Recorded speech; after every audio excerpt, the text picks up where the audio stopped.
Hello everyone, welcome to Earth Archives. Please take a moment to subscribe, like, comment and share, and don't forget to hit the notification bell. Thank you. Today's topic is the British royal family's dark history of slavery. On April 6, 2023, King Charles III made a high-profile statement supporting an investigation into the royal family's dark history, specifically the monarchy's connections to the slave trade. This new stance from the king attracted significant public attention. Those with a basic knowledge of history are aware that Britain played a significant role in the history of the slave trade. When discussing the royal family's involvement in this trade, one must trace it back to the Elizabethan era, during the reign of Queen Elizabeth I. The reason behind King Charles III's statement is tied to British media citing documents that claim King William III of England, who reigned in the 17th century, held shares in a slave-trading enterprise. Following this, Buckingham Palace issued a statement affirming that King Charles III supports an investigation into the historical connections between the British monarchy and the transatlantic slave trade. This stance is notably different from that of the previous Queen Elizabeth II. Today, we will briefly discuss this dark chapter of the British royal family's history. The royal endorsement of the slave trade began in the 1560s during Queen Elizabeth I's reign, when she strongly supported Sir John Hawkins's slave expeditions.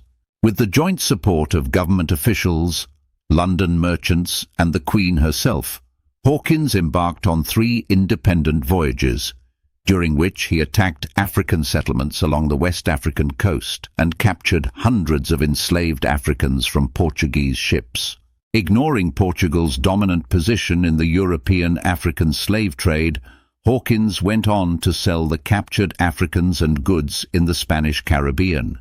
After Hawkins made a substantial profit from his second voyage, the Queen awarded him a coat of arms featuring a nude African man bound with a rope, possibly symbolizing his contribution to the slave trade. From 1660 to 1685, during the reign of King Charles II, the royal family and its members invested heavily in the African slave trade. In an effort to strengthen the wealth and power the monarchy could control and to replace the Dutch in the Atlantic trade system, Charles II, within 6 months of ascending the throne, granted a charter to the private joint stock company, the Royal African Company. This charter granted the company a monopoly on trade, land and nearby islands along the West African coast, lasting for 1,000 years. The monopoly extended from the northern region of the Cape Blanco, West Sahara, to the southern tip at the Cape of Good Hope. The British king also lent many royal ships to the company, including one named Blackamoor, and reserved 2/3 of the rights to any gold mines discovered, thereby controlling British trade revenues with West Africa, which included gold, furs, ivory, hardwood and slaves. These lucrative prospects provided the royal family with a stable income stream, enabling them to achieve financial independence from Parliament. Since the founding of the private company, the royal adventurers benefited significantly from royal relationships and the political and financial support of the monarchy.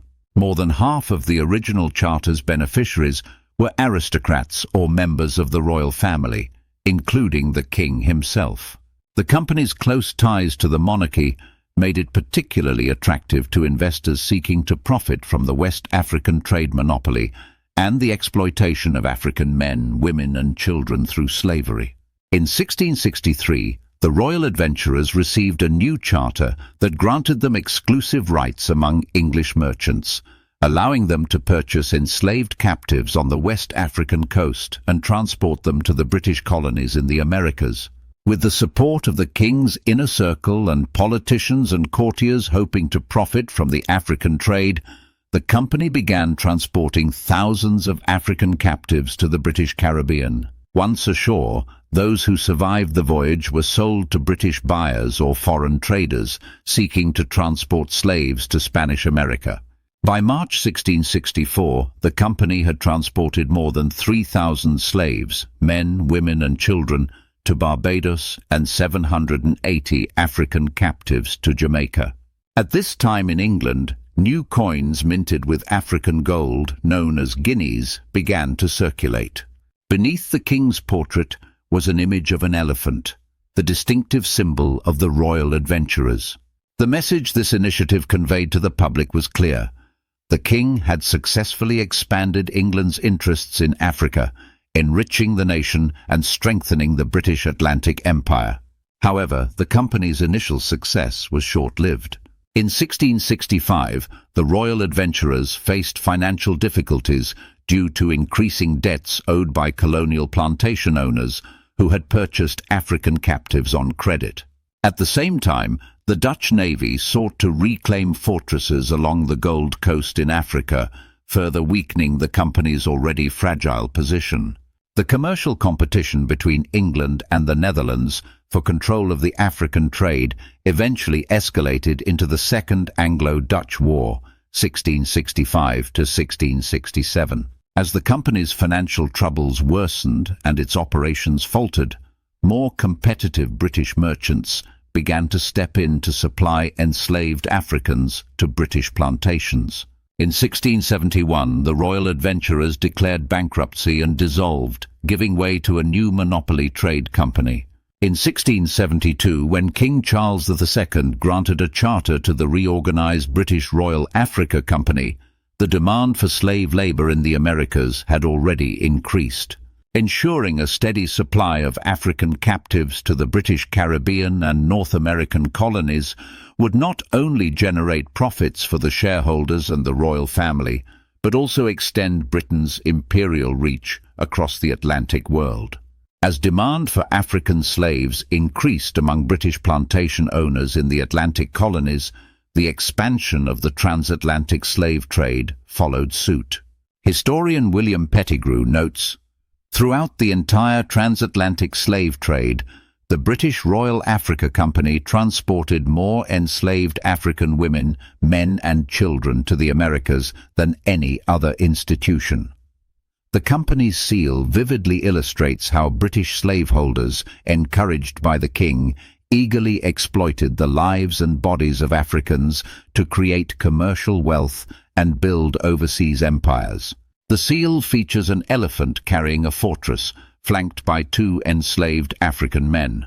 Surrounding the image is the company's motto, Regio floret patrocinio commercium, commercioque regnum. Through royal patronage, commerce flourishes, and through commerce, the kingdom. From 1672 to 1688, the Duke of York, who would later become King James II, served as the governor and largest shareholder of the Royal Africa Company.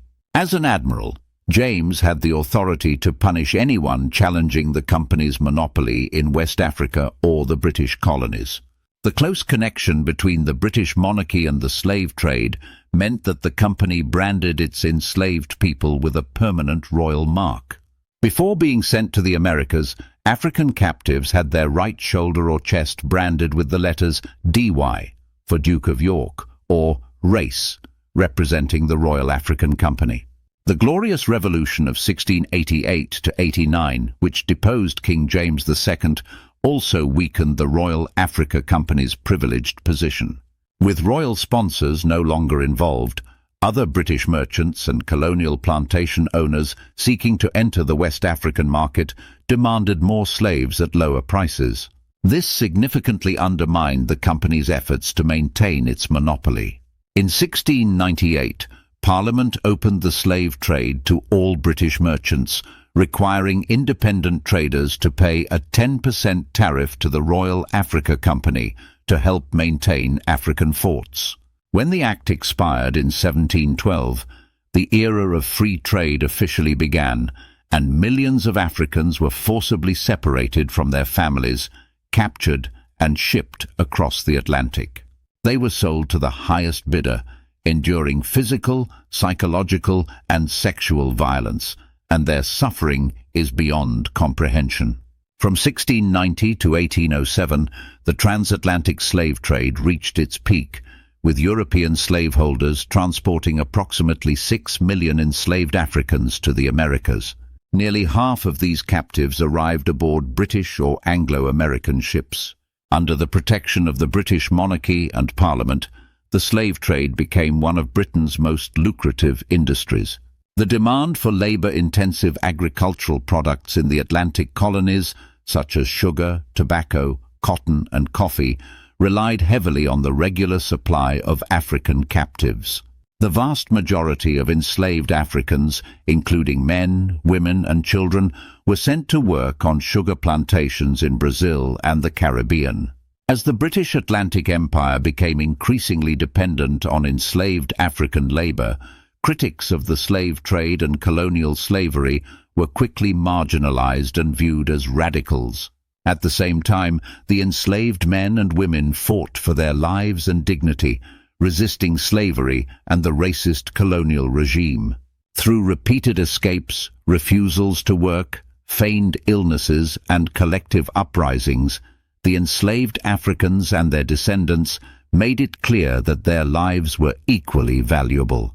Some of the freed African descendants joined the transnational abolitionist movement, making the fight against slavery and racism the core of their mission. During the long reign of King George III, from 1760 to 1820, the Atlantic slave revolts and the multiracial alliances of abolitionists began to shift public opinion in Britain about the slave trade. However, the king himself continued to support the slave trade. His views, as well as those of his sons, particularly Prince William, the future King William IV, delayed the abolition of the British slave trade by nearly 2 decades. Prince William had served in the Royal Navy as a teenager and became the first royal family member to visit the British North American and Caribbean colonies. While stationed in Jamaica, he witnessed the horrors of colonial slavery firsthand and expressed approval of the system. In 1799, as the Duke of Clarence, he made his first speech in the House of Lords, opposing the abolition of the slave trade. His speech was widely printed and distributed by pro-slavery lobbying groups, and many Britons saw it as indicative of the royal family's stance on the issue. However, it is important to understand that not all members of the royal family supported the slave trade. For instance, Prince William Frederick, Duke of Gloucester and Edinburgh, the nephew and son-in-law of King George, allied with abolitionists in Parliament and became a vocal supporter of anti-slavery. After the British Parliament declared the slave trade illegal in 1807, Frederick became the first president of the African Institution, an abolitionist organization established to enforce the Abolition Act and promote civilization and progress in Africa. William Frederick worked closely with major British abolitionists such as Thomas Clarkson and William Wilberforce, and they also influenced the major European powers to follow Britain's example in promoting the abolition of the slave trade.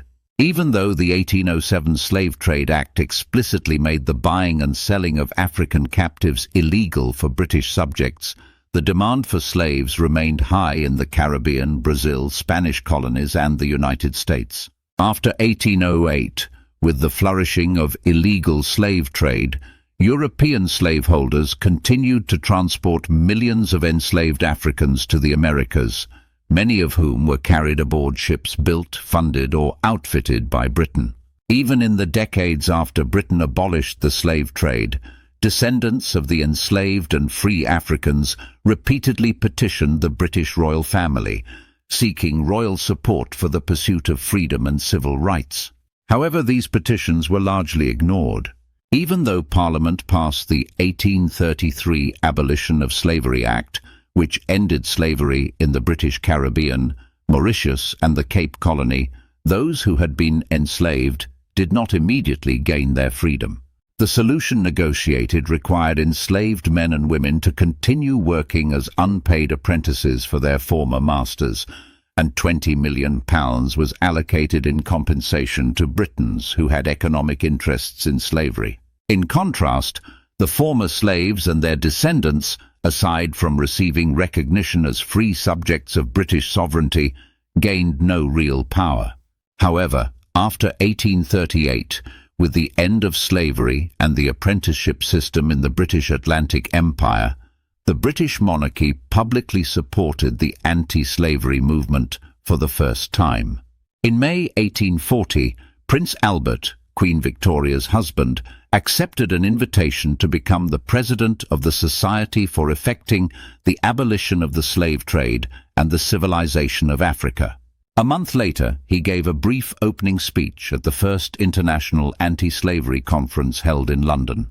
According to those present, when he appeared on stage, the crowd of 5,000 or 6,000 people erupted in wild cheers, and his speech was almost inaudible amidst the noise. It seemed that everyone was connected with him and the kind-hearted Queen, Thomas Clarkson later recalled. Even though Victoria and Albert gained international fame as humanitarian reformers, they were also overseeing an ever-expanding empire, and the racial conquest and exploitation of the lower classes in the Americas, India, Africa, Asia, and the entire Pacific region remained an unavoidable issue. Victoria, who called herself an anti-racist, also became the guardian of Sarah Forbes Bonetta, an orphan of Yoruba descent and a princess of the Egba family in West Africa. After her parents were killed by King Gezo of Dahomey, Sarah was imprisoned as a state prisoner until Captain Frederick E. Forbes boarded the Bonetta in June 1850 to advocate for the suppression of the slave trade. Forbes negotiated her release, presenting her as a gift to the Queen, and sent her to England. There, Sarah's Yoruba name was stripped away, and she was renamed Sarah Forbes Bonetta. In Victoria's later life, her close friendship with Abdul Karim, her Indian secretary, caused friction within the royal family and shocked the entire nation, a story mentioned in previous episodes. Returning to the present day, it is undeniable that, historically, Britain benefited greatly from the slave trade. According to the UK Parliament website, between 1640 and 1807, Britain transported approximately 3 million African slaves to its colonies in the Caribbean, North America, South America, and other countries. At the time, the slave trade was seen as a profitable enterprise. In a recent statement, King Charles III remarked that these are the darkest days of our past, the shocking atrocities related to slavery, which will forever stain our history.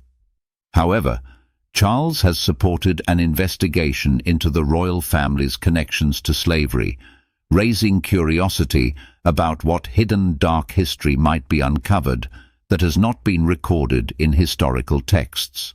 In addition to the UK, the Dutch government officially apologized in December 2022 for its history in the slave trade. The king then announced an investigation into the role the royal family played in colonial history, also stating that the apology marks the beginning of a long journey. Locally, there are plans to invest in the construction of a slavery museum and to increase public awareness of the history of slavery.